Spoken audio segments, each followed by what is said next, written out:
Barishal media நண்பர்களுக்கு வணக்கம். சில தவிர்க்க முடியாத காரணங்களால வருண் அவர்களால் இன்னைக்கு வர முடியல. சரி, ஓகே, நம்ம மேட்டருக்கு போயிடலாம். என்ன அப்படின்னா, நாகர்கோயிலில் நடந்த ஒரு லாக்அப் டெத்து. சபரிவர்மன் அப்படின்ற ஒரு 35 வயது இளைஞர், அவருடைய ஒரு லாக்அப் டெத்து. அப்புறம் ஸ்டெர்லைட் பற்றின ஒரு விஷயம். அப்புறம் சூயஸ் நீர் திட்டம் இப்போ சேலத்தில் தொடங்கியிருக்காங்க, அதை பற்றின விஷயம். அப்புறம் இதை பற்றியெல்லாம் இன்னைக்கு நம்முடைய நண்பர் பாரிசாலன் கிட்ட கேட்டு தெரிஞ்சுக்கலாம். வணக்கம் பாரி. வணக்கம். அப்புறம் இன்னொன்னு, ஒரு தம்பி வந்து ஒரு சங்கி தம்பி, அவர் வந்து ரொம்ப கத்திட்டு இருக்காப்புல இணையதளத்துல. அவருக்கான பதில்களும் இந்த வீடியோட எண்ட்ல பேசிப்போம். எண்ட்ல பேசலாம், ஸ்டார்டிங்ல பேசுறது ஒர்த் இல்லை. ஆமா, சரி, ஓகே. சொல்லுங்க, இந்த லாக்அப் டெத்து நீங்க கேள்விப்பட்டிருப்பீங்க. நாகர்கோயில்ல சபரிவர்மன் அப்படின்னு. அதான் 35 வயசு அவருக்கு. சபரிவர்மன் நாகர்கோயிலை சார்ந்தவர். அவரை கைது பண்ணியிருக்கிறாங்க சில மாதங்களுக்கு முன்பு. அதுல என்ன வழக்குல கைது பண்ணியிருக்காங்கன்னு பார்த்தீங்கன்னா, இந்த டொபாக்கோ ப்ராடக்ட்ஸை வந்து, அதான் பேசிக்கா வந்து ஹுட்கா, இந்த இந்த மாதிரியான பொருட்கள், அந்த வாயில் வைக்கிறது, இந்த வாய்க்கு வந்து தலவாணி வைக்கிறது, இந்த மாதிரிலாம் பண்ணுறாங்கல்ல. ஸோ இந்த பொருட்களை வந்து அவர் ஏதோ விற்பனை செய்தாருங்கிற மாதிரி அவர் மீது குற்றம் சாட்டப்பட்டு அவர் வந்து கைது செய்யப்பட்டிருக்காரு. சிறைக்கு போயிருக்காரு. வந்து ரிமாண்ட் பண்ணி அவரை வந்து சிறைக்கு கொண்டு போயிருக்காங்க. அங்கே வந்து பார்த்தீங்கன்னா அவரை வந்து சிறை காவலர்கள் வந்து இங்கே வந்து பார்த்தீங்கன்னா போலீஸ் ஸ்டேஷன் அது ஒன்று, சிறைத்துறைங்கிறது வேற.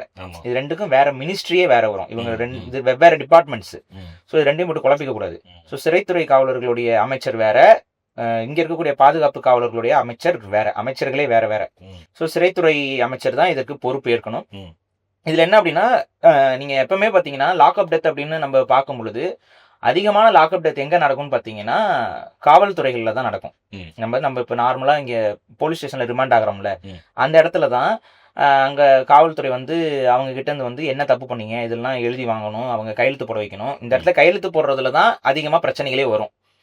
இப்போ ஒரு தப்பு ஒருத்தர் செஞ்சிருக்காரு, அவர் வந்து கையெழுத்து போடு ஒத்துக்கோ அப்படின்னு சொல்லும்பொழுது அது பொய்யா இருக்கலாம், உண்மையா இருக்கலாம். ஆனால் அது கைதிகள் வந்து அதை ஒத்துக்கிட்டா ஒரு ஸ்டேட்மெண்ட் கொடுத்த மாதிரி ஆகுங்கிறனால சில பேர் ஒத்துக்க மாட்டாங்க, கையெழுத்து போட மாட்டேம்பாங்க. கையெழுத்தே போடலைனாலும் காவல்துறை தக்க ஆதாரங்களை கொண்டு போய் நீதிமன்றத்தில் கொடுத்தா அது செல்லும். ஆனால் நம்ம காவல்துறை தான் சோம்பேறி காவல்துறையாச்சே. அந்த ஆதாரங்களை திரட்டி நம்ம என்ன ஷெர்லாக் ஹோம்ஸா அப்படிலாம் வேலை செய்யறதுக்குலாம் நமக்கு அப்போ வேணாம். அந்த மாதிரி கஷ்டப்பட்டுலாம் வேர்வை செஞ்சுலாம் வேலை செய்யக்கூடாது. இவனே கையெழுத்து போட்டு கொடுத்துட்டான், குற்றத்தை ஒத்துக்கிட்டான்னு சொன்னா பிரச்சனை முடிஞ்சுதா? அப்ப என்ன பண்ணுவாங்கன்னா, இப்போ கையெழுத்து போடுன்னு சொல்லி ஒரு மாதிரி மிரட்டுவாங்க. சில பேர் கையெழுத்து கொடுத்துட்டு சரி இவங்க கிட்ட இப்போ படாத பாடுபடுறதுக்கு நம்ம நீதிமன்றத்தில் போய் படாத பாடுபட்டுக்கலாம்னு சொல்லி அவங்க பிளான் பண்ணிட்டு கையெழுத்து போட்டு கொடுத்துட்டு போயிடுவாங்க, லீகலா பாத்துக்கலாம் அப்படின்ட்டு. சிலர் வந்து என்ன பண்ணுவாங்கன்னா, இல்ல அவங்களுக்கு வந்து என்னன்னா, இது கையெழுத்து போட்டோம்னா நம்ம குற்றத்தை ஏத்துக்கிறோம். ஏன்னா வாக்குமூலம் தான் அது. உங்க கதை கையெழுத்து போடுறாங்க அப்படின்ட்டு சிலருக்கு வந்து பயம் வரும். அது வந்து கையெழுத்து போட்டா சிக்கல் அப்படிங்கிற மாதிரி. இது ரெண்டும் இருக்கு. அது ஒத்துக்காம இருக்கணும். ஆனா காவல்துறை வந்து லெவலுக்கு மேல அடிச்சு கையெழுத்து போட வைப்பாங்க. பேக்ரவுண்ட் இல்லாத குடும்பங்களுக்கு இது நடக்கும். அதை நமக்கு பார்த்துட்டு இருக்கோம் அன்றாடம். அப்ப இந்த மாதிரி பண்ணும் பொழுது அதிகமான லாக்அப் டெத் எங்க நடக்கும்னா காவல்துறை இதுலதான் நடக்கும். ஏன்னா அவங்க வந்து மிரட்டி நைட்டை வச்சு லாக்அப்ல வச்சு. இன்னொன்று புரிஞ்சுக்கோங்க, சட்டம் தெரிந்தவர்கள் சட்டத்தை தெரிஞ்சுக்கணும்.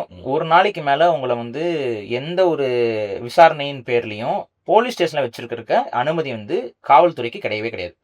காவல்துறை வந்து உங்களை ஒரு நாளைக்கு மேலே காவல்துறையோட கஸ்டடியில் வைக்க முடியாது. உங்களை எஃப்ஐஆர் ஃபைல் பண்ணிட்டாங்கன்னா அடுத்த நிமிஷம் உங்களை கொண்டு போய் ஒப்படைக்க வேண்டியது வந்து நீதிமன்ற கட்டுப்பாடில். ஸோ நீதிமன்றத்துடைய காவல்னா என்னன்னா அதுதான் சிறைத்துறை. ஸோ சிறைத்துறை என்பது நீதிமன்றத்துடைய டைரக்டான காவல் அப்படிங்கிற மாதிரி புரிஞ்சுக்கோங்க. இவங்க நீதித்துறை தான் உங்களை உள்ள உட்கார வைக்கிறது. நீதித்துறை தான் வந்துட்டு யார் போகணும் யார் வெளியில வரணுங்கிறத முடிவு பண்ணும். விசாரணை கைதிகள்ங்கிறவங்க சிறைத்துறையில போய் இருக்கவங்க. ஸோ அப்படி ஒரு விசாரணை கைதி தான் இந்த சபரி வர்மன் அப்படிங்கிறவர். ஆக்சுவலா விசாரணை கைதிகள் இங்க மாதிரி வெளியில இந்த மாதிரி கைதிகளை விட யோசிச்சு பாத்தீங்கன்னா பொறுப்பு வந்து நீதித்துறையோடது. அதனால நீதிமன்றம் வந்து டைரக்டா இப்ப எல்லாம் பாதிப்பாராங்கன்னா நீதிமன்றம் டைரக்டா வந்து இன்வால்வ் ஆகுங்கிறனால காவல்துறையை விட சிறைத்துறை வந்து ஒரு பல மடங்கு சேஃப்டி. புரியுதுங்களா? அதனாலதான் இந்த கட்ட பஞ்சாயத்து பண்றவன் ரவுடித்தனம் பண்றவங்கலாம் டைரக்டா போய் நீதிமன்றத்துல சரண்டர் ஆவாங்க. நீதிமன்றத்துல சரண்டர் ஆயிட்டா ஆட்டோமேட்டிக்கா அந்த என்கவுண்டர் இது எல்லாத்தையும் தப்பிச்சு சிறைத்துறைக்கு போயிடலாம். சிறைத்துறைக்குள்ள ஒன்ஸ் போயிட்டா அங்க உங்களுக்கு ஒரு கீறலோ உங்களுக்கு ஒரு காயமோ ஏற்பட்டா ஒட்டுமொத்த வார்டன்ல இருந்து எல்லாருமே வந்து பதில் சொல்லி ஆகணும். புரியுதா? நீங்களே கையை கிழிச்சுக்கிறீங்கன்னா கூட அவர் கையை கிழித்து கொள்ளும் அளவிற்கு கூரான ஆயுதம் எப்படி சிறைக்குள்ளே சென்றதுன்னு தான் கேள்வி வரும். அதுக்கு யார் பொறுப்புன்னு கேட்பாங்க.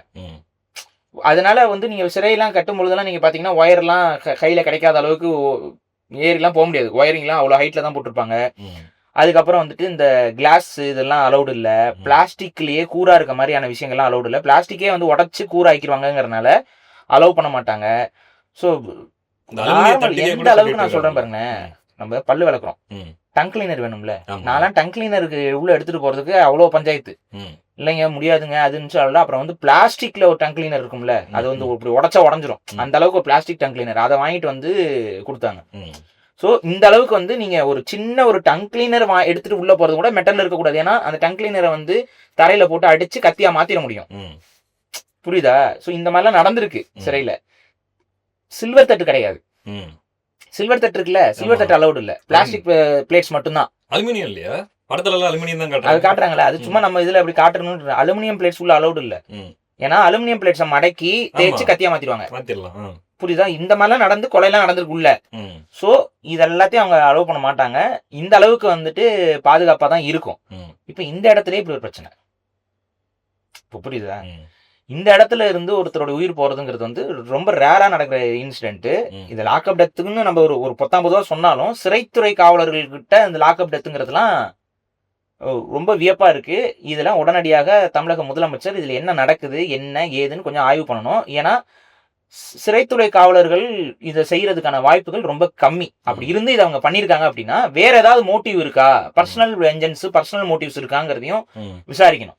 இல்ல ஏற்கனவே இந்த திருபுவனம் அஜித்குமாரோட மிகப்பெரிய சர்ச்சை ஆச்சு இல்லையா? அதுக்கப்புறமும் கூட சிறைத்துறை வந்து இந்த அளவுக்கு அதுல அந்த லாக்அப் டெத்லாம் நடக்குது அப்படின்னா அவ்வளவு கேர்லெஸ்ஸா இருக்காங்க, ரொம்ப கேர்லெஸ்ஸா இருக்கிறாங்க. இது என்ன, ஏன்னா இப்ப நீங்க நல்லா நோட் பண்ணி பாருங்க, இப்ப வெளியில இருக்க போலீஸ் தான் ரிமாண்ட் பண்ணுவாங்க. இப்ப வெளியில இருக்க போலீஸோட தான் ரிமாண்ட் பண்ணும்போது சண்டே ஆயிருக்கும், வார்த்தை ஏதாவது சொல்லியிருக்கலாம், காவல்துறை திட்டி இருக்கலாம், இந்த மாதிரியான வெஞ்சன்ஸ் வந்து வளர்றதுக்கான வாய்ப்பு இருக்கு. ஒருத்தர் கைது பண்ணும்போது எஃப்ஐஆர் பதிவு பண்றது ஒரு ஆளு. அப்ப அந்த எஃப்ஐஆர் பதிவு பண்ற அந்த காவல்துறை அதிகாரிக்கும் அந்த கைது செய்யப்பட்ட நபருக்கும் ஒரு பிரச்சனைங்கிறது இயல்பா கிரியேட் ஆகும். கரெக்டா? ஏதாவது சண்டே ஆயிருக்கலாம், அந்த காவல்துறை திட்டி இருக்கலாம், ஏதாவது ஒன்று பண்ணிருக்கலாம், இல்ல அந்த காவல்துறையே வேணும்னே ஒரு அப்பாவையும் கூட இவன் நமக்கு ஆகாதவன் வேற ஏதோ காரணத்துக்காக அவன் மேல எஃப்ஐஆர் போட்டு தூக்கி உட்கார வைக்கலாம். அப்ப பிரச்சனை எல்லாம் வெளியில இருக்க காவல்துறை தான். சிறை காவலருக்கும் இதுக்கு சம்பந்தமே இல்ல. சிறை காவலரோட வேலை என்னன்னா உள்ள வர கைதி வந்து ஆயுதத்தோட வர ஃபுல்லா செக் பண்ணிட்டு அவரை அனுப்பிட்டு அதுக்கப்புறம் அவரை பாதுகாத்து நீதிமன்றத்துக்கு கொண்டு போறது இதுதான். அதுக்கப்புறம் நீதிமன்றம் பெயில் குடிச்சா அவர் வெளியே போறாரு. இதுல எந்த விதமான விஷயமே எங்க உள்ள இல்ல, மோட்டிவே இல்ல. ஆனா மோட்டிவே இல்லாத இடத்துல இப்படி ஒரு கொலை நடக்குது அப்படின்னா வேற மோட்டிவ் ஏதோ உள்ள கிரியேட் ஆயிருக்குன்னு அர்த்தம். இன்ஃப்ளூயன்ஸ் ஏதாச்சும் இருக்கும் அப்படின்னு சொல்ல வரீங்களா? ஏன்னா இப்ப இந்த பையனுக்கு எதிரிகள் வெளியில இருந்தாங்களா, இதெல்லா மோட்டிவ்லயும் இப்ப வந்து அரசாங்கம் வந்து ஆய்வுகள் மேற்கொள்ளணும். ஏன்னா இந்த பையனுக்கு எதிரிகள் யாரா இல்ல இந்த பையன் யாரையா காட்டி கொடுத்துருவாங்கிற மாதிரி. இது ரெண்டாவது இது வந்து போதைக்கு பழக்க இது மட்டும் இல்ல, இது வெறும் டொபாக்கோ கேஸ் தான் ஃபைல் ஆயிருக்கு. இப்போ போதை வழக்கு அப்படின்னா கூட இதுக்கு பின்னாடி ஏதாவது ஒரு சாம்ராஜ்யம் இருக்கணும். இது பான்பராக்கு இது வாயில இருந்து வடக்கத்திக்காரங்க துப்பிட்டு அலைவாங்கல்ல, அது ஒவ்வொரு பொட்டி கடையிலையும் வித்துக்கிட்டு இருக்கு. காவல்துறை இந்த சப்ளை பண்ணாருன்னு சொல்லி இவனை பிடிச்சிருக்கு போல. அது ஒவ்வொரு பொட்டி கடையிலையும் வந்துட்டு தானே இருக்கு. இவன் இல்லைன்னா இன்னொரு சப்ளை பண்ணிட்டு இருக்கான். இது இங்க அங்க வந்து ஷாருக் கான் வாயில பான்பராக்க போட்டு ஆடு கொடுத்துட்டு இருக்காப்புல, அஜய் தேவ்கனுங்க போட்டு ஆடு கொடுத்துட்டு இருக்காரு. அவங்க வந்து பாத்தீங்கன்னா இந்தியாவை நாங்கள் செம்மைப்படுத்துவோம்னு சொல்றதை தப்பா புரிஞ்சுக்கிட்டு அவங்க எல்லா பக்கமும் இந்தியா ஃபுல்லா சகப்பா மாத்திக்கிட்டு இருக்காங்க. லண்டனையும் மாத்துறாங்க, அங்க புலம்புறாங்க, என்னடா பண்ணி வச்சிருக்கீங்கன்ட்டு. அப்படி ஒரு பரவி போய்கிட்டு இருக்குது. அதை தடுக்கிறதுக்கு நாங்க பண்றோமா, இது என்னன்னு தெரியல. இல்ல இந்த பையனை கைது பண்ணதுக்கு முன்னாடி வேற மோட்டிவா, இது உண்மையாவே வித்தானா, நமக்கு அப்படி ஒரு சந்தேகம் வருது பாருங்க. இது உண்மையாவே வித்தானா இல்ல இந்த பையனுக்கு வேற ஏதாவது மோட்டிவ்ல இந்த பையனை பிடித்துக்கு உள்ள உட்கார வச்சிருக்காங்களாங்கிற மாதிரி எல்லாம் நமக்கு சிந்தனை தோணுது. ஏன்னா ஒரு குக்கா பான் வித்த அந்த ஒரு கேஸுக்கு கைது செய்யற ஒருத்தனை சிறை காவலர்கள் அடிச்சு கொள்ற அளவுக்கு அது ஒரு இஷ்யூ ஆயிருக்கு அப்படின்னா சிறை காவலர்கள் அடிச்சு கொள்ற அளவுக்குன்னா இது என்ன கான்செப்ட்? வெளியில இருந்து யாராவது ஒருத்தரோட அழுத்தமா இருக்கலாம், ரொம்ப ரொம்ப இன்ஃப்ளூயன்ஷியல் பர்சன்ஸ் யாராச்சும். சரி இந்த பையனை அடிச்சுதான் கொண்டாங்களான்னா ஆமா, அது வந்து போஸ்ட்மார்டம் ரிப்போர்ட்ல கன்ஃபார்ம் ஆயிருக்கு. சோ இது வந்து லாக்அப் டெத் தான், கை உடைக்கப்பட்டிருக்கு. அந்த பையனுக்கு ஆல்ரெடி வந்து ஒரு கை ஊனம் தானா, அந்த ஊனமான கை தான் 3 முறை உடைக்கப்பட்டிருக்கு. அப்ப இது ஏதோ டார்ச்சரஸ் இது நடந்திருக்கு. ரொம்ப ரேரா தான் இந்த மாதிரியான விஷயங்கள் நடக்கும் சிறை காவலர்களுக்குள்ள. ஸோ சிறை காவலர்கள் ஒருத்தனை டார்ச்சர் பண்றாங்க போறாங்கன்னா மோஸ்ட்லி என்ன பண்ணுவாங்க நான் சொல்றேன், கொசு கடிக்க இடத்துல படுக்க விட்டுருவாங்க. எல்லா சிறையிலுமே கொசு எங்க வருங்கிறது காவலருக்கு நல்லாவே தெரியும். அந்த செல்லுல கொண்டு போய் போட்டுருவாங்க. ஸோ கொசுவை தடுக்கிறதுக்கு வாய்ப்பே இல்லை. உங்களால தூங்க முடியாது, அந்த செல்ல இருக்க முடியாது. இல்ல தனி சிறைன்னு ஒண்ணு இருக்கு, ஏசி அங்க கக்கூசியே ஒழுங்கா இருக்காது. ம். உங்க நண்பர்கிட்ட போய் கேளுங்க அவர் என்னென்ன கஷ்டப்பட்டாருன்னு. சொல்லியிருக்காரு. நம்மலாம் கூட வந்து சமாளிச்சிட்டோம். எனக்கு அவரை நினைச்சாதான் என்னென்ன பாடுபட்டாரோ. சொல்லியிருக்காரு, அவர் கஷ்டத்தெல்லாம் சொல்லியிருக்காரு. ஸோ சிறைங்கிறது வந்து ம். அதுக்கு முடிஞ்ச வரைக்கும் யாரும் வந்து போய் அந்த கஷ்டத்தை அனுபவிக்க கூடாது. ஆனா அந்த கஷ்டம் உங்களுக்கு வாழ்க்கையில வருதுன்னா நீங்க வேற ஏதோ ஒண்ணு செய்யறதுக்கு ஆண்டவன் உங்களை தயார்படுத்துறான்னு அர்த்தம். ம். அரசியல் பேசுறவங்களுக்கு. அதனால கொலை பண்ணிட்டு கற்பழிப்பு பண்ணிட்டுலாம் சிறையில் இருக்கவங்களாம் ஓ ஆமா நம்ம அப்படிலாம் நினைக்காத. அரசியல் பேசுறவர்கள் சிறைக்கு தள்ளப்படுகிறார்கள். குண்டாசு இந்த மாதிரியான வழக்குகள்லாம் போடுறாங்கன்னா உங்களை வந்து இன்னுமே பக்குவப்படுத்தும். அந்த சிறை வந்து இன்னும் கொஞ்சம் மன தைரியத்தையும் உறுதியும் கொடுக்கும். ம். ஸோ அதுதான். பட் அந்த மாதிரி கொடுமைப்படுத்துறதுக்கு எவ்வளவோ வழிகள் இருக்கு, வழிமுறைகள் இருக்கு. தனிமைப்படுத்திடுவாங்க. நீங்க உங்களுக்கு தனிமைங்கிறது ஒரு பெரிய கொடுமைங்க. உண்மைதான். புரியுதா? 4 செவுத்தையே நீங்க வந்து 24/7 எந்த என்டர்டைன்மெண்ட்டும் கிடையாது. ம். இப்ப நீங்க நினைக்கலாம் 4 செவுத்துல நம்ம அப்படிதானே வாழ்ந்துட்டு கையில இருக்கோம். phone இருக்குது, ஃபோன் இருக்கிறோம். இருக்குது, நெட் இருக்குது, இன்டர்நெட் இருக்குது, ம். வாழ்ந்துட்டு இருக்கலாம் அப்படின்னு நினைக்கிறீங்க. எதுவுமே இருக்காது. 4 செவுருனா அந்த நேரம் எவ்வளவு மெதுவா போகும் தெரியுமா? ஆமா. ஒரு பல மணி நேரம் உட்கார்ந்த மாதிரி இருக்கும். எடுத்து பாத்தீங்கன்னா 1/2 மணி நேரம் கூட போயிருக்காது. ம். ஸோ அப்படிதான் இருக்கும். சிறைக்குள்ள நாட்களே வந்து அதிகமா இருக்கும். 3 மாசங்கிறது வந்து பாத்தீங்கன்னா அது ஏதோ 7-8 மாசமா இருக்கு. ஒரு வருஷம்லாம் பல வருஷம் மாதிரி ஃபீல் ஆகும்.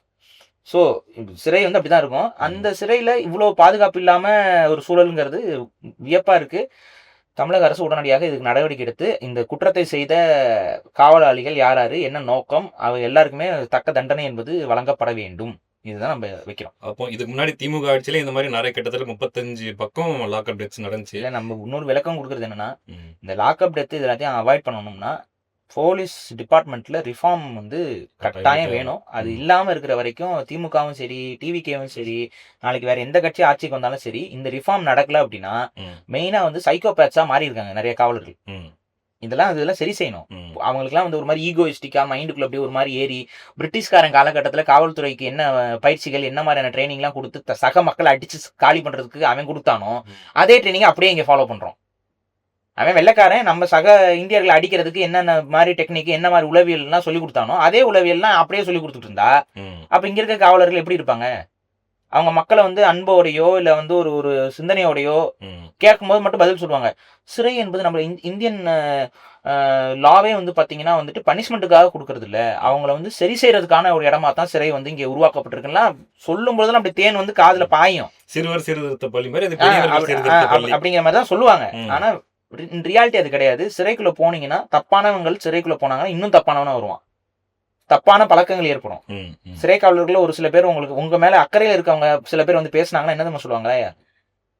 சிறை பழக்கத்தை சிறையிலே விட்டுருங்கம்பாங்க. ம். சிறை பழக்கத்தை சிறையிலே விட்டுருங்கன்னு. ரீசன் என்னன்னா இந்த சிறை பழக்கத்தினால வெளியில வந்து ஸ்கெட்ச் போட்டு அடிச்சு தூக்குனது பொண்ணது இதெல்லாமே நடந்திருக்கு. ம். தமிழ்நாட்டில் நடந்திருக்கு, இந்தியா முழுக்க நடந்திருக்கு. ஸோ சிறை பழக்கத்தை சிறையிலே விட்டுறணும். சிறையில ஒருத்தன் ஃப்ரெண்ட் ஆறான் அப்படின்னா அவன் கூட வெளியில வந்து ஃப்ரெண்டா கண்டினியூ பண்ணக்கூடாது. ம். ஏன்னா அவன் எப்பேற்பட்டவன் என்ன பண்ணான்னு யாருக்கும் தெரியாது. ம். ஸோ இதெல்லாம் இருக்குன்னு வைங்களேன். பட் காவல்துறை இதுல கொஞ்சம் மாற்றங்கள் ஏற்படுத்தணும். தமிழக முதல்வர் இது உடனடியாக நடவடிக்கை எடுத்து ரிஃபார்மேஷனா கொண்டு வரணும் காவல்துறையில. அது இல்லைன்னா இழப்புகள் ஏற்பட்டு கொண்டே இருக்கும். அடிச்சே கொள்றதுன்னா இப்ப அது கொஞ்சம் யோசிச்சு பாருங்க. கொடுமை அது நம்ம அஜித்குமார் கேஸ்லயே பார்த்தோம். அப்பெல்லாம் பொங்கிட்டு அப்புறம் இப்ப வந்துட்டு அப்பெல்லாம் வந்துட்டு இதே முதல்வர் தான் ம். என்ன பண்ணிட்டு இருந்தாரு, கையில ஒரு பேனர் வச்சுக்கிட்டு போயிட்டு நின்று இருந்தாரு. ஆமா. இப்ப அந்த பேனர் எங்க? அதை எடுத்துட்டு வாங்க. அது கண்டிப்பா எங்கேயாவது உங்க டிவி கட்சிக்காரங்க தான் வீட்டுல ஃப்ரேம் பண்ணி மாட்டிருப்பான். அவனை கொண்டு வர சொல்லி திரும்ப புடிச்சிட்டு நில்லுங்கிறேன் நான்.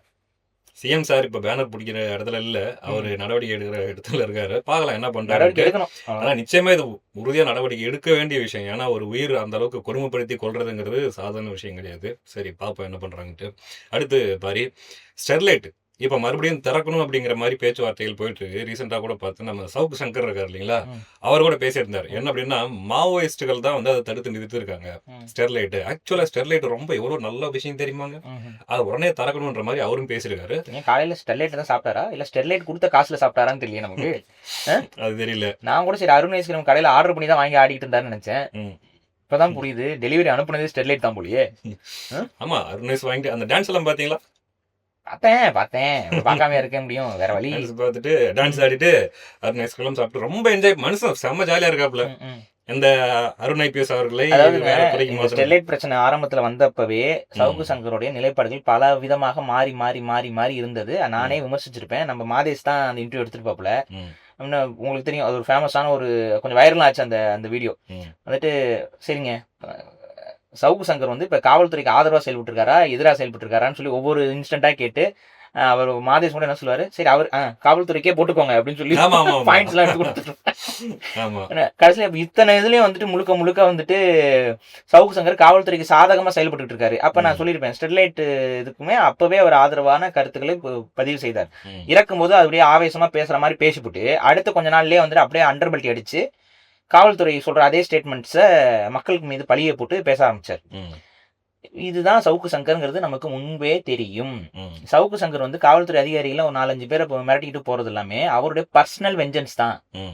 இப்ப அதனால வந்து அந்த ஆபீசர்ஸ் எல்லாம் ரொம்ப கரெக்ட்னு நான் சொல்லல. அந்த ஆபீசர்ஸ்களுடைய சில ஓட்டைகள் இருக்குல்ல, அவங்களுடைய சில நடைமுறை சிக்கல்கள் இல்ல அந்த ஆபீசர்ஸோடைய அவங்களோட தனிப்பட்ட விஷயங்கள்ல அவங்க செய்யற சில தவறுகள் அதை இவருக்கு எடுத்து வச்சுக்கிட்டு அவங்கள போட்டு அடிக்கிறது. இதுல ஒரு சிலர் வந்து எதுக்குடா சவுக்கு சங்கர் பக்கமே நம்ம போக வேணாம்னு சொல்லிட்டு சிலர் வந்து அவரோட க்ளோஸும் ஆயிக்குவாங்க. நண்பரா போயிட்டா பிரச்சனை இல்லைல்ல. அதுல இன்னொன்னும் இருக்கு. இந்த ஒரு காவல்துறை அதிகாரியை பிடிக்காம, ஆனா எல்லா துறையிலுமே ஒருத்தரை கண்டு இன்னொருத்தருக்கு பொறாமை இருக்கும். ஒருத்தர் வந்து வளர்ந்துட்டே போனா பிடிக்காது, இதெல்லாம் இருக்கும்ல. ஒருத்தருக்கு பப்ளிக் மத்தியில வந்து நல்ல பேர் இருந்துச்சுன்னா பிடிக்காது. அப்ப என்ன பண்ண, இன்னொரு அதிகாரி வந்து போட்டு கொடுக்குறது. இந்த கேஸ்ல என்ன பண்ணா தெரியுமா அவரு, அந்த கேஸ்ல என்ன பண்ணா தெரியுமா, இந்த சோர்சஸ் சொல்லி சொல்றது. அப்ப சவுக் சங்கர் இந்த தகவல் எல்லாம் கலெக்ட் பண்ணிட்டே, நான் என்ன சொல்றேன்னா, இந்த சோர்ஸ் கொடுத்த அத்தனை பேருமே அவர் வந்து சோறா மாத்தி வச்சிருக்காரு, தன்னுடைய சோறாக மாற்றி வைத்திருக்கிறாருங்கிறதா உண்மை. ஸோ இந்த இதெல்லாம் சொல்ல சொல்ல என்ன பண்ணுவாருன்னா, அதை யூஸ் பண்ணி வீடியோ போட்டு அப்படியே மக்கள் மத்தியில் வந்துட்டு தான் வந்து காவல்துறையே எதிர்க்கிற மாதிரி. அதெல்லாம் உண்மை கிடையாது. இந்த காவல்துறையோட கரப்ட்னஸ்ல பயன்படுத்திக்கிட்டு மறைமுகமா ஒரு லாபி பண்றது. இது ஒரு செட்டை வச்சுக்கிட்டு இன்னொரு செட்டை அடிக்கிறது. அப்ப அந்த செட்டுக்கு ஆகாத இன்னொரு செட் வந்து இவங்களை பத்தி கம்ப்ளைண்ட் பண்ணும். புரியுதா? இப்ப உடனே இவங்களை பவர்ல இருந்து இப்ப கொஞ்சம் ஓரம் கட்டோடனே ஐரன் ஐஸ்கிரீம் சாப்பிட்டுட்டு ஜாலியா உட்காந்துருக்கிறது. ஆனா இப்ப இன்னொருத்தரம் வராங்க, அவங்க செய்யற தப்புலாம் இவங்க கண்ணுக்கு தெரியும். இப்போ ஒரு லாக்அப் டெத் நடந்திருக்கு. இப்ப இது யாருக்கு நம்ம கேட்கலாம், எந்த அதிகாரிகிட்ட கேட்கலாம்? அதெல்லாம் கேட்க மாட்டாப்ல. ஸோ இது என்னன்னா, தன்னுடைய பர்சனல் வளர்ச்சிக்கும் தன்னுடைய பர்சனல் அஜெண்டாவுக்கும் தொடர்ச்சியா வந்துட்டு காவல்துறையை சொரிஞ்சிட்டே இருக்கு. நான் தெளிவா சொல்றது ஒண்ணுதான், அதிகாரிகளே, ஆட்சியாளர்கள் சரியானவர்களாக இருந்தால் அதிகாரிகளும் சரியானவர்களாக இருந்துதான் ஆக முடியும். மேல உட்கார்ந்து இருக்கக்கூடிய ஆட்சியாளர்கள் சரியில்லைங்கிறனாலதான் அதிகாரிகள் ஆடுறாங்க. ஆட்சி செய்யற ஒருத்தன் சரியானவனாக இருந்தால் அதிகாரிகள் ஆட முடியாது. ஒரு சின்ன மிஸ்டேக்னா கூட அவங்க பதவி போயிடும், அவங்களுடைய மரியாதை போயிடும், அவங்களோட அதிகாரம் போயிடும். அதனால அவங்க என்ன பண்ணுவாங்கன்னா, ஆஹா இவர் ரொம்ப கரெக்டான ஆள்ரா, இவர்கிட்ட நம்ம கரெக்டா நடந்துக்கணும், என்ன விஷயமோ அவர்கிட்ட டேரக்டா போய் சொல்லிடுவோம். சார் இப்படி நடந்திருக்கு, இது இருக்கு, காவல்துறை இப்படி எடுக்கலாம்னு நினைக்கிறோம், நீங்க என்ன சார் சொல்றீங்கன்னு சொல்லி அவங்க போய் கேட்டுருவாங்க. அவர் வந்து இப்படி பண்ணுங்க அப்படி பண்ணுங்கன்னு போனா கரெக்டா முடிஞ்சிடும். ஒரு சரியான முதலமைச்சர் இருந்தாருன்னா காவல்துறை ஆடாது. இவ்வளவுதான். இந்த ஆட்சியில் அதிகாரிகள் ஏதாச்சும் தவறு பண்ணாங்கன்னா நம்ம சிஎம் சார் அவர் தான் காட்டணும். ஏன்னா போன ஆட்சியில ஸ்டாலின் சார் தானே காட்டணும். அப்ப இந்த முறை வந்து விஜயை தான் கையை காட்டணும். இதெல்லாம் அதாவது முதல்வர் விஜயை தான் கையில காட்டணும். சரியா? வேற ஆப்ஷன் இல்ல இந்த விஷயத்துல. அப்ப இங்க என்ன பிரச்சனைனா, அதிகாரிகள்லாம் ரொம்ப தப்பானவங்க, அந்த அதிகாரத்துக்கு உச்சத்துல மேல உட்கார்ந்துருக்கவங்க ரொம்ப நல்லவங்கிற ஒரு நரேஷனை எவன் சொல்லுவானா, அந்த அதிகாரத்துல மேல உச்சத்துல உட்கார்ந்துருக்கவங்க கிட்ட நமக்கு ஏதாவது கிடைக்குமான்னு நினைக்கிறவன் தான் கேட்பான். புரியுதா? அதிகாரிகள் மிஸ்டேக் பண்ணும்போது எடுத்து காட்டுறது வேற, இந்த மாதிரி மிஸ்டேக் நடந்திருக்கு நடவடிக்கை எடுங்கன்னு சொல்றது வேற, இது வேற. இவங்க மிஸ்டேக் எல்லாம் பண்ணிட்டு இருக்காங்க, அது அவருக்கு தெரியாதுங்க. போன ஆட்சி ஃபுல்லா அதான் சொல்லிட்டு இருந்தாங்க, அவங்களுக்கு தெரியாதுங்க. அவங்க பாவங்க. அப்படின்னா அங்க டீல் போடுறதுக்கு அங்க ஏதாவது டீல போட்டு, எனக்கு இவங்க தான் பிரச்சனை, இவங்களை நீக்கி விட்டுருங்க, இவங்களை நீங்க ஒதுக்கி விட்டுருங்க, இவங்களுக்கு சஸ்பென்ஷன் ஆர்டர் கொடுத்துருங்க, இவங்களை அப்படியே வேலையில வேற ஏதாவது ஆகாத துறைக்கு மாத்தி விட்டுருங்க, பவர் இல்லாத துறைக்கு மாத்தி விடுங்க அப்படிங்கிற மாதிரி மாத்தி விட்டுட்டு, அப்போ அதுல ஒரு சந்தோஷம், நம்ம போட்டோமா அருண் ஐஸ்கிரீம் சாப்பிட்டோமா வந்தோமான்ட்டு. நாளைக்கும் வெக்கமே இல்லாம திரும்ப திமுகவுக்கும் ஆதரவா மாறுவாங்க, நாளைக்கும் வெக்கமே இல்லாம மாறி மாறி மாறி மாறி ஆதரவு கொடுப்பாங்க. சோ இதுதான் இங்க இருக்க விஷயம். சோ இந்த ஸ்டெர்லைட் விஷயத்திலயும் கிட்டத்தட்ட இதுதான் நடந்திருக்கு.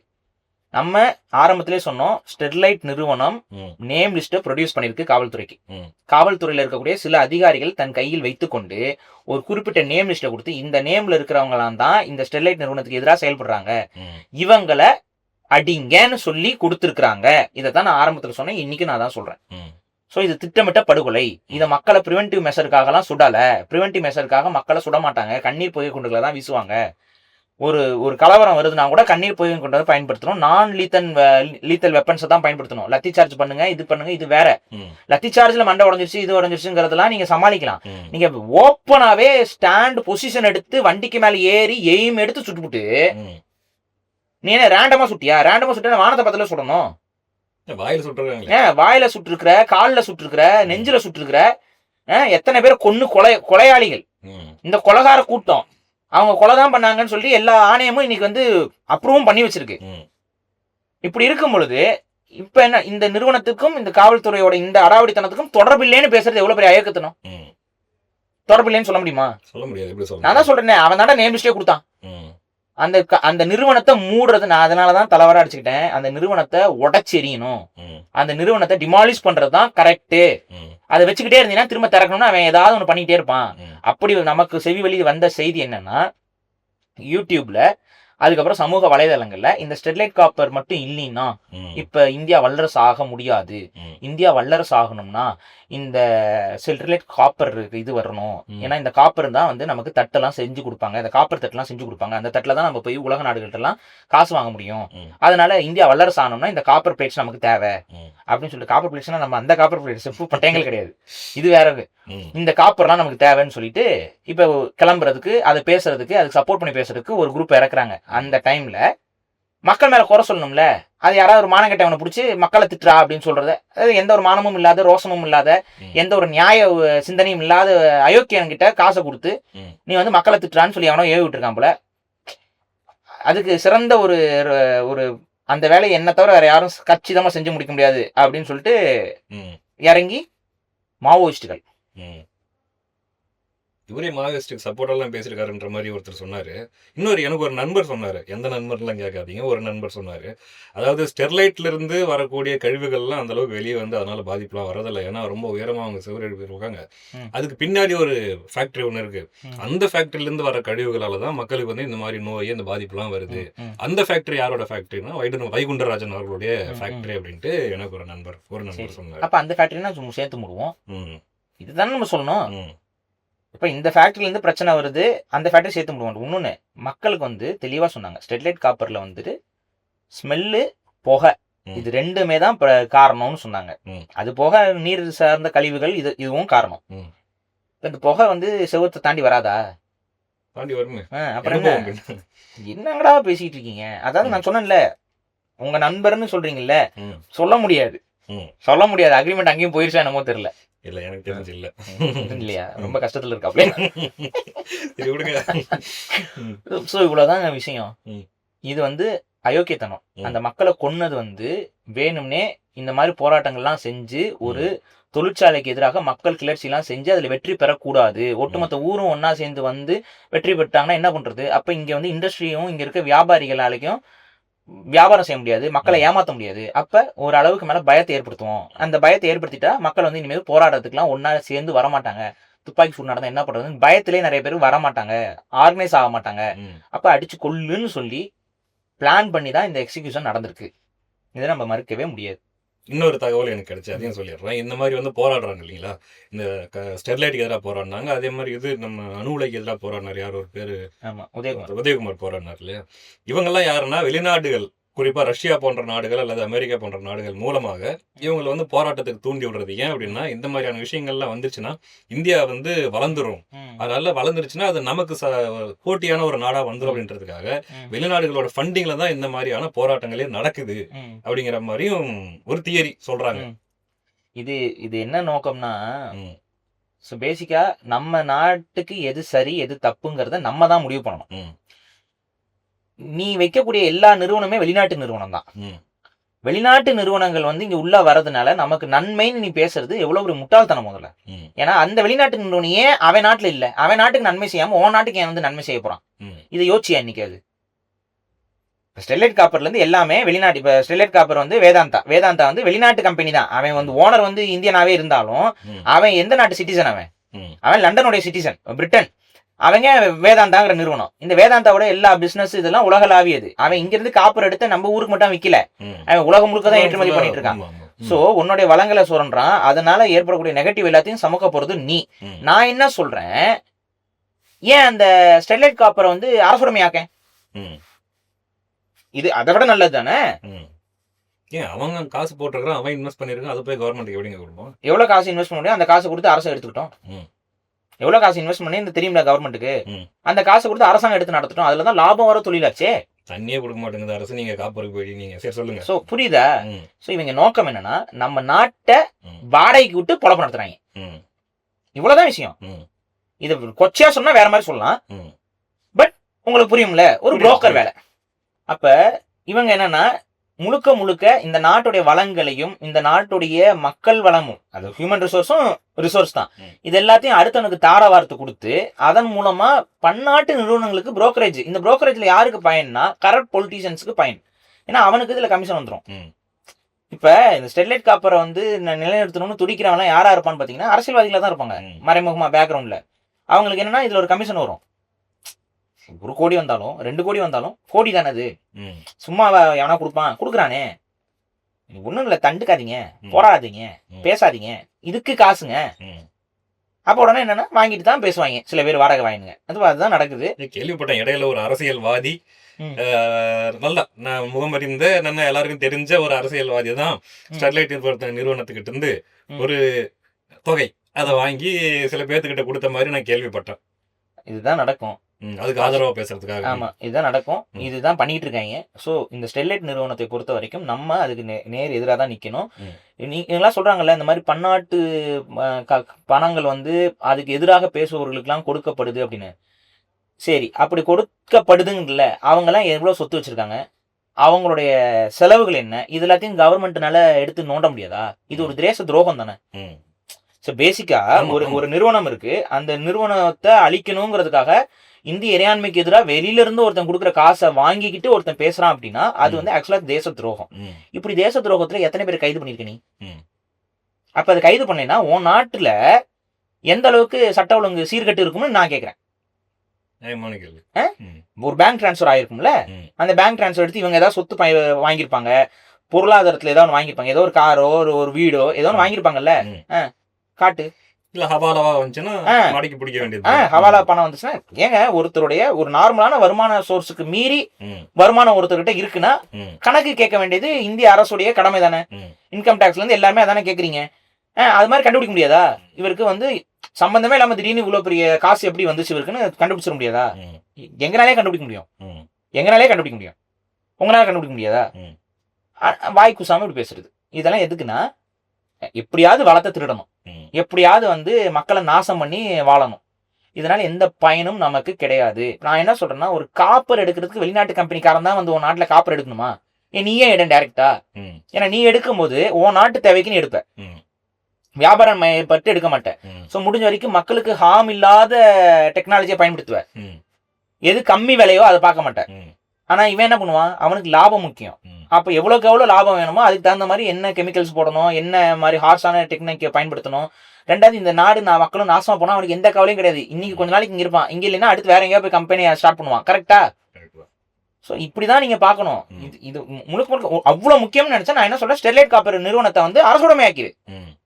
அரசுடைமையாக்கிரு. அரசுடைமையாக்கிட்டு இது அரசாங்கத்தோட பாலிசி, உங்களுக்கு ஒரு நஷ்டீடா நாங்க ஒரு காசை கொடுத்துடுறோம், முடிச்சுட்டு போ, ம். எடுத்துக்கோ, எடுத்துட்டு இப்ப அது அந்த மாதிரி மக்களை பாதிக்காத மாதிரி நீ நடத்து. ம். அதுவும் பண்ண மாட்டாங்க. கம்பெனி அவன் தான் நடத்தணும்.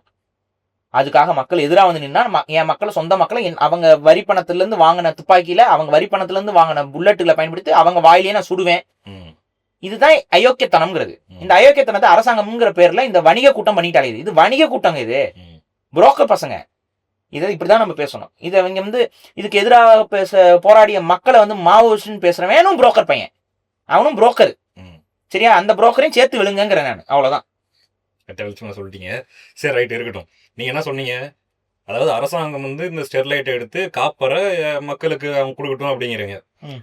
தண்ணியே கொடுக்க முடியலன்ட்டு என்ன பண்றாங்க, தண்ணி தனியார் கொடுக்க நிறுவனத்துக்கு முடியலன்னா வித்துட்டு இல்லைங்க, எல்லாத்தையும் தனியார்மயமாக்கணும்னா கமிஷனுங்க.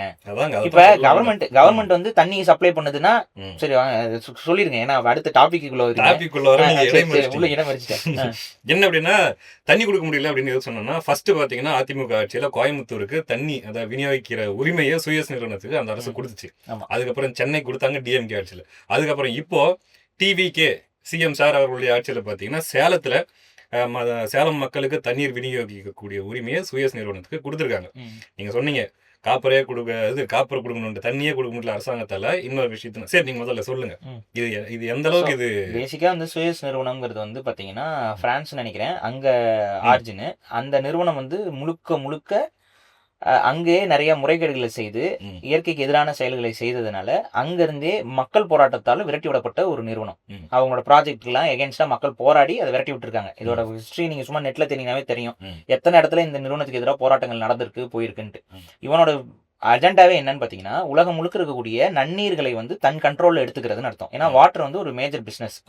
உங்களுக்கு சந்தேகம் இருந்துச்சுன்னா ஒரு இந்த படம் ஒன்று வந்துச்சு, ஒரு இங்கிலீஷ் படம் தான், ஒரு ஹாலிவுட் படம். அது பேர் என்ன, மேட் மேக்ஸ் ஃபியூரின்னு. அந்த மேட் மேக்ஸ் ஃபியூரியில வந்து பாத்தீங்கன்னா யாரு ராஜாவா இருப்பான்னு பாத்தீங்கன்னா தண்ணியை கண்ட்ரோல் பண்ணுவான். அவன் இருக்கிற இடத்துல மட்டும் தான் தண்ணி இருக்கும், அந்த தண்ணியை அவன் கண்ட்ரோல் பண்ணுவான், அவன் தான் ராஜாவா இருப்பான். ஆமா, ஃபியூரியோஸான ஒரு படம் வந்துச்சுல, அதோட அடுத்த பாட்டு. ஸோ இதுதான் யதார்த்தம். நீரின்றி அமையாத உலகுங்கிறோம் நம்ம சொல்றோம். அப்ப அந்த நீர்ல மனிதர்களால் பருகக்கூடிய நீராக இருக்கக்கூடிய நன்னீரை வந்து எவன் கண்ட்ரோல்ல வச்சிருக்கானோ அவன் தான் கிங்கு. அப்ப இந்த சுயஸ் நிறுவனம் என்ன பண்ணுதுன்னா 25 வருஷத்துக்கு சேலத்துடைய கிங்காக மாறுகிறது. இவ்வளவுதான் விஷயம். 25 வருஷத்துக்கு நீங்க குடிக்கிற ஒவ்வொரு சொட்டு தண்ணியும் யாரோட கட்டுப்பாட்டுல இருந்து உங்களுக்கு வருது? சுயஸ் நிறுவனத்துடைய கட்டுப்பாட்டுல இருந்து வருது. இது சேலத்துல வரப்போகுது.